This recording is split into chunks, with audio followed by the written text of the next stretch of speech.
Right. So maybe could you speak more to that, Father Chase? Because that is something that comes up a lot with guys. The fear of being alone on one hand, the Yeah. sense, I mean, you just spoke to it, that this isn't a very exciting thing. I won't have a bride by my side, or at least a woman. And I'm not thinking about the Yeah. church here, but secular perspective, of course. These are things certainly that are going on in the mind of a lot of Sure. Sure. men who are discerning, whether they be 18, 28, 38. Those are different worlds, but as I get them, I know you get them as well. Yeah.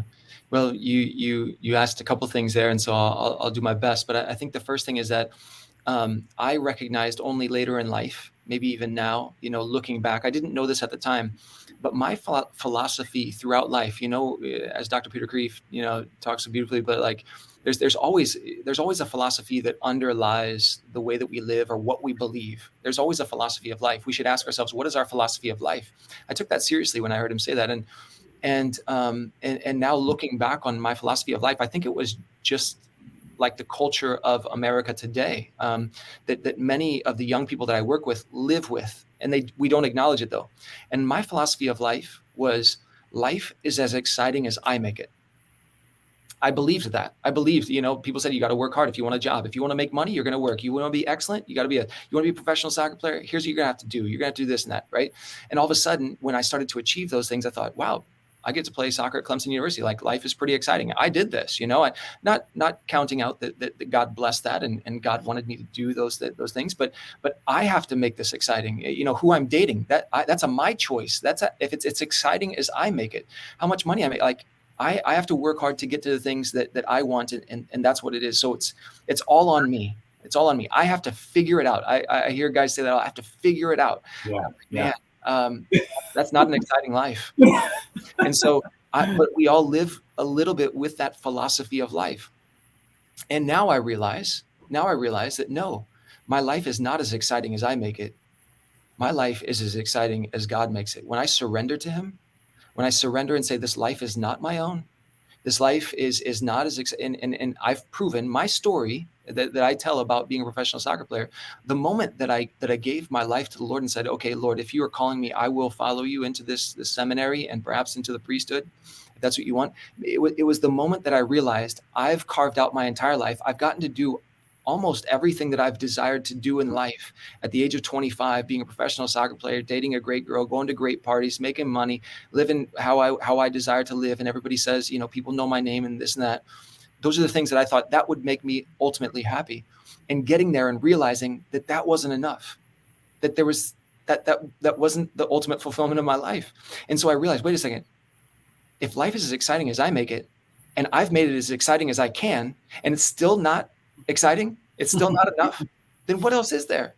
Then I realized, oh my gosh, then life must only be as satisfying, as fulfilling as God makes it. And if I never become that man, then how will my life ever be fulfilled? How will it ever be exciting? And priesthood has just been a response of an adventure that the Lord has sent me upon. You see my joy only because I want to follow Him. I want to follow His adventure that He's carved out for me. I don't have to make it up anymore.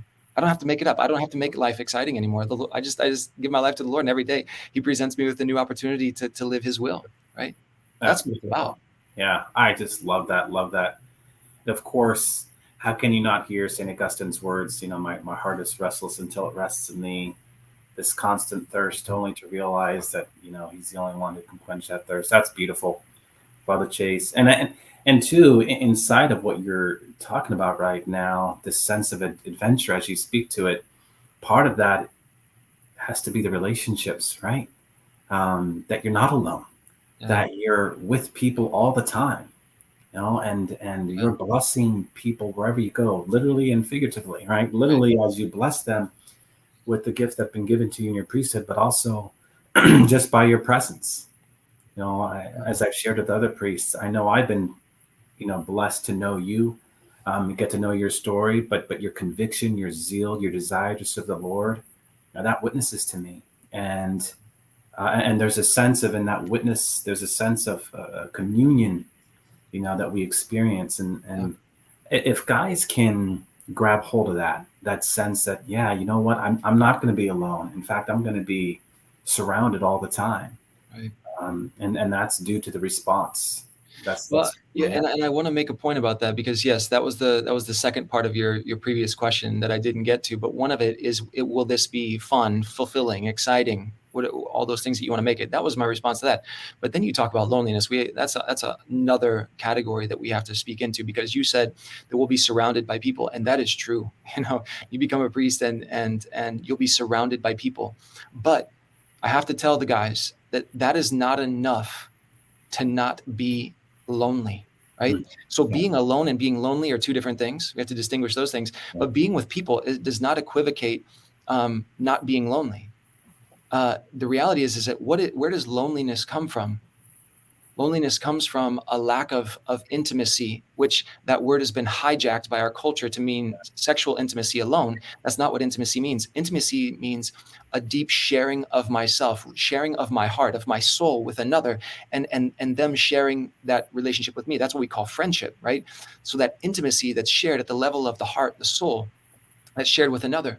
So I can be actually alone in my house and in my rectory, right, as a priest, and still share intimacy with Jesus, who's in the tabernacle there. Like, we share our hearts with one another, and my heart is full when I'm with him. I'm not alone. I'm with him, even if I don't. Guys are talking about, I need to live in community because I can't live alone. Well, community does not ensure that you're not going to be lonely. In fact, case in point, when I lived in South America, I realized this. I was surrounded by people. But because I didn't necessarily speak the language to start with in those first 6 months, first year, I didn't speak the language very well. So I didn't engage in true, authentic friendship. I wasn't really sharing the depths of myself with a friend, and I wasn't able to receive that friendship. So although I was surrounded by a team, I was surrounded by people at parties, I was surrounded by people who always wanted to be around me as a professional athlete, I never felt more alone. Because because the most lonely that you will ever be in life is when you're surrounded by people and don't share friendship with them. You don't share intimacy. This is the problem when people are lonely. When priests are lonely, when married couples are lonely, which, by the way, married couples report a higher rate of loneliness than priests. Yeah. Right. The place where you will be most lonely is when you're surrounded by people and you don't share your heart with them. So I'm not alone. Sometimes I am alone as a priest, but I don't experience necessarily loneliness as I did before, because now I know I have great friendships. I know who to reach out to. I have great friendships with my family, with a brother priest especially, and then with laity, the people that I serve. And we actually share our hearts by the nature of what we do as priests. We share our hearts with people all the time, and they're constantly sharing the depths of their hearts with us. Yeah. And so there's an incredible intimacy that is the foundation of friendships, and it's the killer of loneliness.